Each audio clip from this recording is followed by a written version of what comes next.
கர்த்தர் சின்ன ஒரு துரும்பு எடுத்து போட்டா கூட மறக்காது. சின்ன ஒரு உதாரணம் சொல்றேன் பாருங்க. இந்த சிறியரில் ஒருவனுக்கு ஒரு கலசம் தண்ணீர் கொடுத்தவனும் அதன் பலனை அடையாமல் போகான். இப்ப நான் எவ்வளவு தடவை வாங்கி தண்ணி குடிச்சிட்டேன், இந்த தம்பி பல தடவை வந்து குடிச்சிட்டாரு.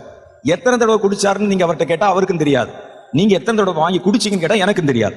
ஆனா பரலோகம் அதை எழுதி வைத்திருக்கும். இவன் இத்தனை டம்ளர் தண்ணீர் மோகனனுக்கு கொடுத்தான், இவனுக்கு இவ்வளவு கொடுத்தான் அப்படிங்கறதெல்லாம் எழுதி வச்சிருக்குமா. அதான் பரலோகம். நீங்க செய்த ஒரு சின்ன காரியத்தை கூட கர்த்தர் மறக்க மாட்டார்.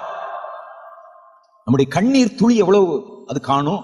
அந்த கண்ணீர் துளிய கர்த்தர் தம்முடைய கணக்கிலே வைத்திருக்கிறாராம். கர்த்தருக்குன்னு சிந்தின கண்ணீர் துளிய நீங்க எத்தனை டிராப் கண்ணீர் வடித்தீர்கள் உங்களுக்கே தெரியாது. ஜெபத்துல எவ்வளவு நேரம் அழுதிங்க தெரியுமா உங்களுக்கு? எத்தனை சொட்டு கண்ணீர் விழுந்துச்சு அப்படி எண்ணுவீங்களா? 1 2 3 அப்படி எண்ணுவீங்களா? இந்த பிரேயர் பாயிண்ட்டுக்கு ஒரு 10, அந்த பிரேயர் பாயிண்ட்டுக்கு 10 எழுதுனீங்களா? உங்க கண்ணீர் உங்களுக்கு தெரியாது. கர்த்தர் எண்ணி வைத்திருக்கிறாராம். கர்த்தர் தம்முடைய பிள்ளைகளுடைய தலையில் இருக்கிற முடிய கூட எண்ணி வச்சிருக்கிறார்.